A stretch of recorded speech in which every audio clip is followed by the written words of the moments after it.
Warning: the following podcast contains violent scenes that may be unsettling to some listeners. Listener discretion is advised. In 1999, the walls of hell cracked, and fallen angels condemned to an eternity in the abyss were suddenly able to flee. With no choice but to come to terms with the decaying remnants of the paradise they helped create, these escaped fallen must now decide whether they will rebuild their masterpiece or burn it to a cinder. Hello and welcome to Demon the Fallen, Fragments, a Demon the Fallen game set in Rochester, New York, in the year 2001. This story features the character of Azoth, played by Tillman, Arakel, played by Rebecca, Brawlman, played by Adam, and Abathar, played by Slavic. If you'd like to reach out to us, you can find us on Twitter at twin_cities_VTM, on Facebook at Twin Cities by Night, and on Discord at Twin Cities by Night.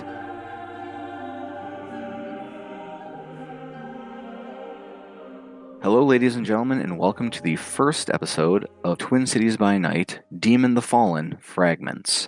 We will begin today's episode with Slavic's character, Abathar. Where should I start? In the Abyss. In the Abyss, of course. Where all demon stories should begin, in theory. It has been countless millennia of isolation, emptiness, surrounded by tormented, wrathful comrades, former comrades, in the war against heaven. All four of you have been debated with, insulted, pleaded with, loved, hated. Ultimately, over the millennia, all of that distilled into just a simmering rage at your punishment, at the abandonment of God, and an immense sense of loss, having been separated not only from creation, but from the beings that you fought valiantly for, humanity. You can feel vague whispers, faded wisps of their misery and torment seeping in through the walls of hell. That has only increased your pain and suffering over the eons, knowing that the creatures you once cared for, that you once loved so deeply that you were willing to risk non-existence for them, have spent centuries in misery, in pain, in fear. Suddenly, without warning, something changes. It's as if a pressure in the air suddenly dropped. You feel different. Curiosity begins to spread through the ranks of those demons, those fallen angels that you are familiar with. Whispers and words, rumors, and then suddenly voices go silent. No one knows precisely how or why. They search the void, but they cannot find them. Abathar, you hear and you feel a cry of agony pierce through your being. Somewhere off in the distance, it comes through clearer than any other sensation has in millennia.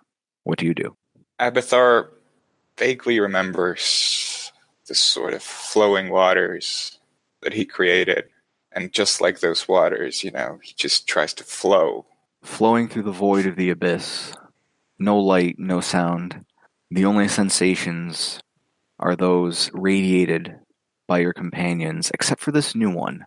You feel waves of loneliness, whispers of regret, and they draw you closer and closer to something that you don't quite recognize.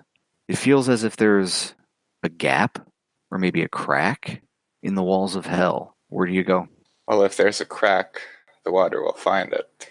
Or, well, he'll find it with the way he spreads around, You begin to flow through the crack, and just as you feel the first bits, the leading edge of your being reach the outside of the abyss, you are forcefully sucked through in total.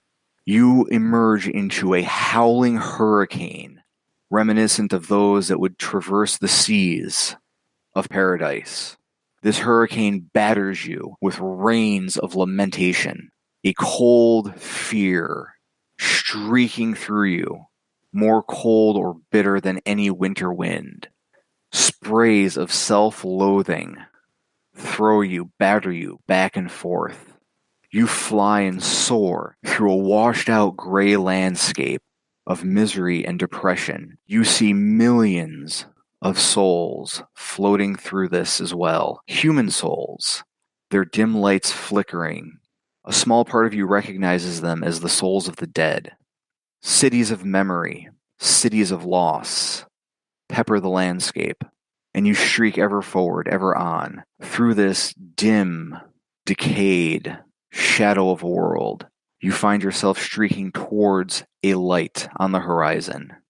At first, it's just a bluish white, and over time, it begins to resolve into hues of blue, green, yellow. You pierce through some strange veil, some spiritual wall that you don't quite remember ever existing at any point that you know of. And you find yourself soaring over the fields and mountains of Earth. Billions of lights beneath you, each a human soul flaring and flickering, some dimming for the last time as their life is extinguished, some flaring into brilliance as their life begins. You are hammered with sensations and feelings that you have not experienced in millennia, that you don't even remember experiencing. It has been so long. You feel joy, you feel ecstasy, you feel anticipation. It is overwhelming. But there's one light, one flickering light that you feel. It touches you, and you start to drift towards it, flowing through the sky as if you were a trickle of water going across a table or a riverbed. You draw closer and closer to it, and a city begins to resolve beneath you, bisected by a river. You feel the waters to the north and the river calling out to you. But that's not exactly what's calling you. That soul is still there. You feel it more than anything else. There's a great sadness, a loneliness, an isolation to this soul. This resonates with your experience in the abyss. And as you flow towards it, you find yourself filling the flesh that this soul once inhabited. And the soul, flickering and dim as it is, just moves aside. It doesn't leave entirely. You can still feel it within the flesh, but it's muted, as if it's done. It's resting. It's tired. It just wants silence. And suddenly you feel blood pumping through veins. You feel a heartbeat. You hear, for the very first time, blood rushing through your own body. The steady thump-thump of a human heart, clothing against your skin to begin with. There's a weird sensation. You can't quite pinpoint it, but it feels like there's this weight on the body. Slowly you open the body's eyes, and there's this cold pressure against one side of the head, and the blurry vision that these eyes provide you slowly comes into focus, and you see black and white squares of porcelain. It looks like some sort of wall that begins a few inches above the ground. You hear people talking. There are scents, smells, harsh chemical smells that strike you as being thoroughly unnatural, but in strange imitations of the sense of flowers that you remember from when you strode through paradise. Some of the conversation is hushed. It seems urgent, but your ears just can't quite discern the words yet. You realize in that moment that you're laying down. What do you do? Abathar is just... what is... sort of, slowly tries to look at his fingers. What's this? A wave of dizziness hits Abathar, followed by severe nausea. Something kicks in. Abathar vomits. Where am I? What's happening to me? This shouldn't happen to an angel. Whatever I am now. You get to your knees, and looking into the vomit, you see, amidst the biological colors of bile and stomach acid, half-digested bits of food, you see a few bright colors, several spots of blue. Abathar will sort of... What is this? I don't understand this. Sort of probably try looking around. See if anything makes sense. The space you're in is small. The walls begin about 4 or 5 inches up off of the floor. To your right, there's some sort of seat. It's It's an unusual design. You're not too familiar with it. It's an open seat over a basin of water.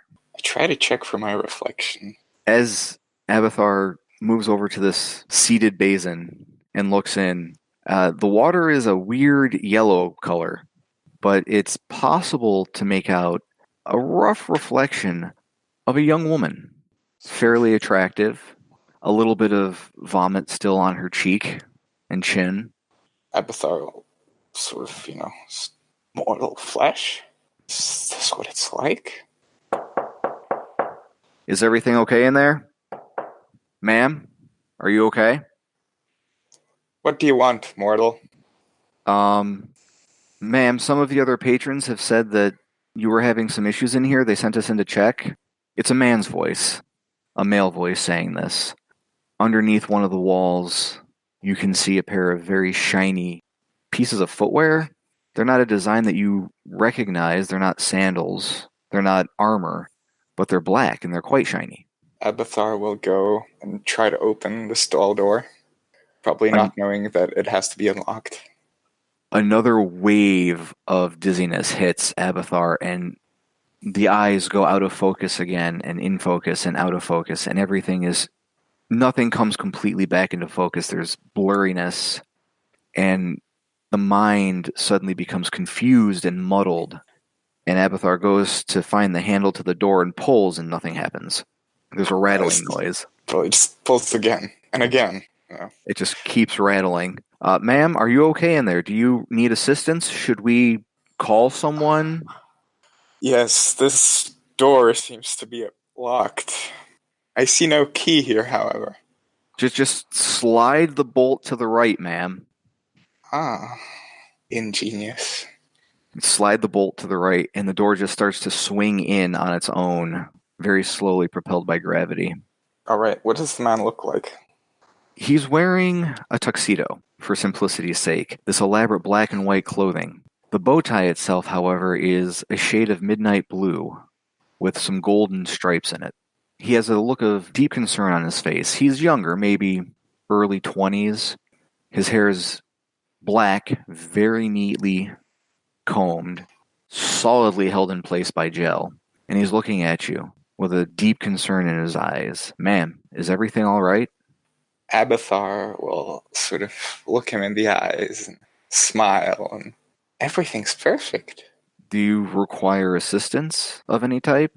No, not really. And then Abathar will sort of start looking at the tuxedo and, sort of touching the fabric.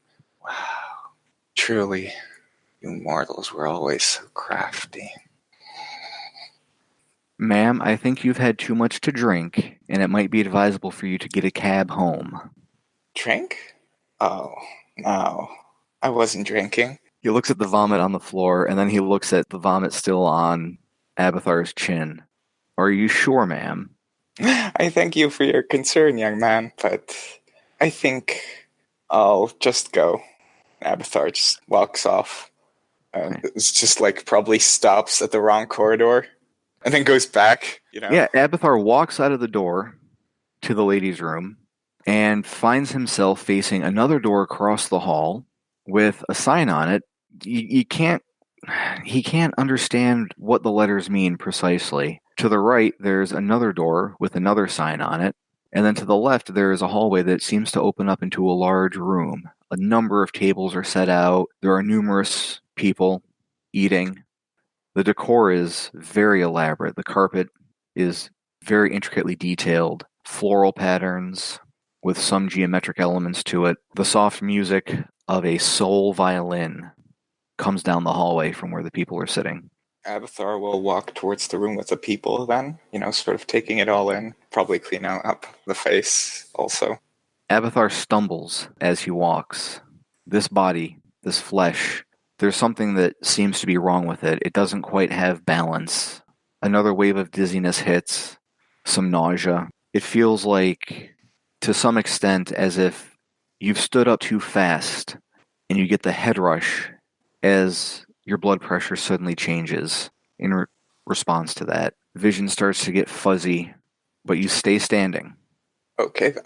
Abathar will start walking very slowly and carefully towards the room with the mortals. The smells of dozens of different meals assault Abathar's senses. Lobster, duck, steak, veal, all of it at once just pounding Abathar's senses. Sense that Abathar did not even know could exist. Coriander, tarragon, sense of coffee, sense of alcohol, mint, strawberries, sweet potatoes, leeks, just battering Abathar's senses. As Abathar, feels all this, he thinks to himself, or itself, did the mortals manage to recreate paradise? Is this how they live? Number of people, as Abathar walks through the dining room, stop their meals and look with concern at him. Some of them are younger. A couple of them wave as if they recognize Abathar. Abathar waves back and smiles, just sort of cheerful. They give an awkward look of, "Are you sure?" as they wave back. Abathar walks towards them. Abathar Slowly. stumbles and bumps into a table, occupied by an older couple. Excuse me. Nothing spills, but the gentleman looks at Abathar. "It's quite all right. Are you okay, young lady?" He appears to be in his late 60s. Gray hair, a very bushy mustache, eyebrows that would be at home on a mad scientist's face. Oh, I just appear to be a bit dizzy, that's all. "Oh, Harold, give her a hand," says the woman seated with the gentleman. "Absolutely, Ethel. How rude of me." He stands up and takes Abathar by the arm. "Where's your table, young lady?" I'm not sure. At this point, one of the younger gentlemen who was waving to Abathar comes over. "Lily, are you all right?" He's in a very nice three-piece suit, expertly tailored. No. I'm a bit dizzy? "Would you like someone to call you a cab?" No. I would like to be called Abathar. At this point, the younger gentleman is like, "Oh boy." He turns to the older gentleman. "Thank you, sir. I can take it from here. Sorry to have interrupted your dinner." "Oh, it's quite all right, young man. I can't bear to see a young lady in distress. It's how I met my wife, after all." "Well, sir, I'm sure that's a great story, but I can take it from here. All right, enjoy your evening." And the old man goes and sits back with his wife. And the young man starts leading Abathar back to the foyer of the restaurant. "Lily, what the fuck? Are you high again?" Abathar just sort of... No, I'm "Do you know on the who ground. is in this restaurant? You need to get out of here before you make a scene. Okay. You are so fucking lucky that I caught you before anything worse happened. Come on, let's go. He goes over to the coat check. "Where's your ticket?" "Give me your purse." And it's at that point that Abathar realizes that there's this small bag hanging from his shoulder. Yeah, Abathar felt like, this? "No, you're up. Yes, that. Give me." And the gentleman opens up the purse, it's called, and starts rifling through it and pulls out a small piece of, it looks like thick paper with some symbols on it. You're still not entirely sure what the symbols mean. And he hands it to the young woman located in this, it looks like a large closet with a door that opens up in halves. The top half is open, but the bottom half is still closed. And he hands it to her, and she goes into the closet and comes back with a lovely coat made out of some sort of animal fur and passes it to the young man, who then turns and assists Abathar in putting it on. My furs. Thank you, gentlemen. "Lily, okay, you know who I am. We have been friends for about 10 years now. When you come down, I'm going to call you and talk to you about this. But right now, we're going to get you a cab. Why don't you step outside while I make the phone call?" And he points to the door. Okay, then. Walking is challenging here. Must be these shoes. Abathar will take off his high heels. Suddenly you have much better balance. Much better. And you walk outside into a rather brisk autumn evening. You can smell the autumn in the air. There's a slightly chilly wind, but the night itself isn't terribly, terribly cold. The wind is where the chill is coming from. And you are taken aback. Abathar, it's like slamming face first. It's like belly flopping into a swimming pool, almost. The sudden impact of the sounds of the city. Cars, horns honking, the chirping of birds, the cawing of crows, in a distance a dog barking, dozens of conversations on the street in front of you, horns honking, an airplane overhead just slaps Abathar right in the face. There must be at least 10,000 mortals in this city. Amazing. For a moment, part of Abathar slips out of the flesh that he is wearing, and he can feel the pulse and the thrum of the life of the city, the activity, like touching every ant in an anthill as it rushes to and fro in its projects and its labors. And again, it's just overwhelming, but it's refreshing in a way, because it brings Abathar back. Some of these sensations are similar to what Abathar once felt as a prince of creation.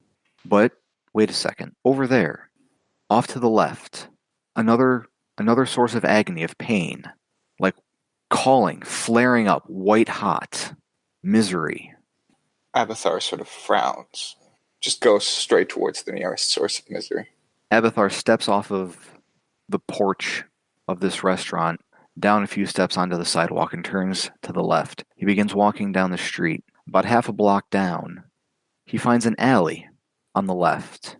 2 dumpsters, heaps of garbage, the squeaking of a rat, perhaps, and a pile of cloth that shifts slightly. Abathar's eyes continuously go in and out of focus while taking in this scene, but that pile of cloth is just radiating pain and misery and suffering. Abathar sort of walks closer and... Why are you sleeping outside, mortal? Do you not have a home? As Abathar steps into the alleyway and begins speaking, suddenly, back into the past. The din of battle is off in the distance. The city surrounding Abathar is one of beauty, marble and quartz and gold, shaped not by hammers or chisels, but by the touch of angels. On the ground in front of Abathar is a mortal soldier bearing his legion's colors, bleeding from a gash in its abdomen. Armor broken, the desire to fight still in the mortal's eyes, a spear on the ground next to him. Rise and fight, soldier. We fight for Archduke Asmodeus, and for the Morning Star. The mortal looks at Abathar. My lord, I am wounded. Heal me that I may continue the battle. Abathar sort of, just touches the wound. Of course, my child. The wound begins to seal, and the blood that had been spilled begins to reabsorb into the mortal's body. And the mortal takes a deep breath and stretches and looks up at Abathar with so much relief and gratitude, and then looks at the end of the alleyway. Its eyes go wide, his eyes go wide, and Abathar hears several footsteps, sets of footsteps behind him. Abathar just looks, probably at the last second, drawing his saber. 4 enemy soldiers, bearing the livery of heaven, stand at the mouth of the alleyway, swords drawn. They are mortal, but they are thralls of heaven, their eyes ablaze with the blessings that they have been bestowed with to fight this battle. One of them points a sword at Abathar, and a streak of fire lances out from it, striking him in the shoulder. Abathar barely moves, but knows that that sword did cause injury. We need not fight, mortals. Join us and fight for your freedom from your oppressor. We fight for heaven. We fight for the glory of paradise that you have sundered. Bow before our masters, bow before our Lord, and be undone in his mercy. There is no Lord. They advance, weapons at the ready. Abathar sort of focuses and starts creating a thick fog, telling the soldier beside him to fall back to his comrades. The soldier gets to his feet, picks up his spear, and stands at Abithar's side. I will fight. No, you can't. You'll die. Then I will die doing what is just. But that's not... shouldn't be like this. The enemy soldiers are within attacking distance. One of them swings. The loyal soldier, friendly to Abithar and Lucifer, raises his spear and deflects the blow. Yeah, okay, so... Abithar will sort of start gathering power and sort of start creating a storm in the small alleyway that they're in. He sort of says, "Run! I can fly away, but you have to run." The Asmodean soldier looks at Abithar and then nods and starts jogging down the alleyway away from the scuffle. This is your last chance, mortals.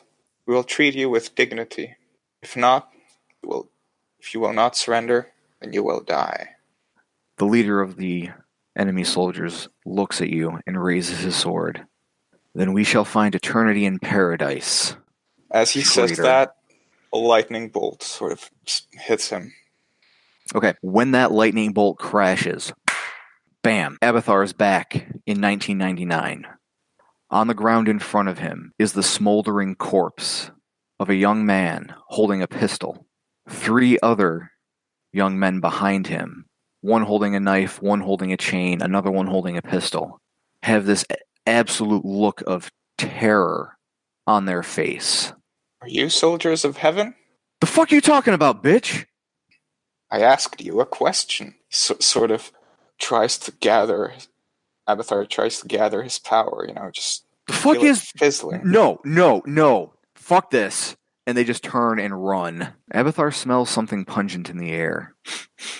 It kind of smells a little bit like that basin of water that he woke up next to. From behind, he hears, "Thank you, whatever you are." Who are you, little mortal? Abithar turns, and as the pile of cloth shuffles some more, a middle-aged man, maybe in his mid-30s, gets to his feet. His clothing is filthy, thoroughly worn, holes in numerous places.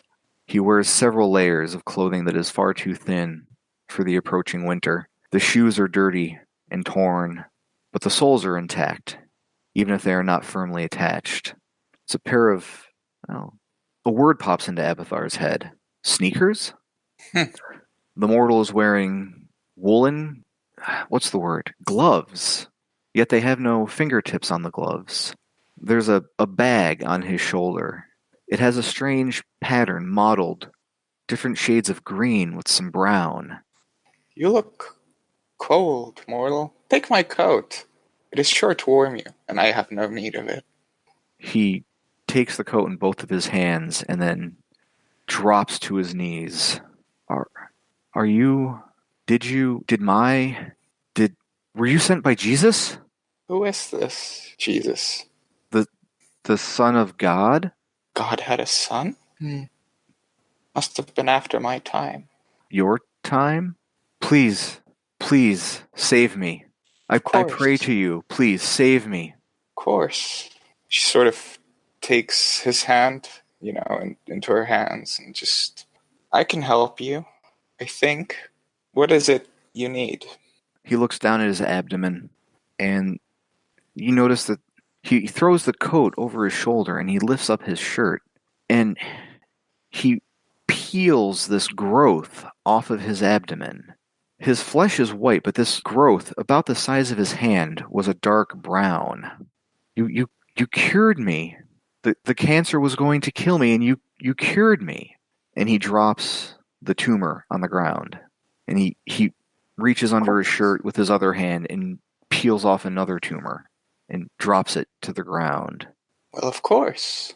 I ask that you have faith. I am yours. For whatever you need, I am yours. Yes. Tell me more about where we are. We're in an alley in Rochester, New York. Is this a city? It is. I remember them smaller. Oh, hello again, folks. I'd like to tell you about the Facebook group we run called White Wolf and Onyx Path RPGs, Gameplay and Media. Have you ever wished you could have an easy way to find gameplay videos and podcasts, or just media in general that deals with your favorite White Wolf role-playing games? Or have you ever wished you could find a forum to share gameplay that you have recorded? One that won't be drowned out by random posts and discussions, so that your media could get the attention you deserve. The group is specifically run with the sole intent of it being a one-stop shop for people to view or share media involving the games we all love. We take thorough steps to ensure the page does not become cluttered and is easy to traverse. The group is already immense and continuing to rapidly grow, with new media being shared every day. Stop on by. We hope to see you there.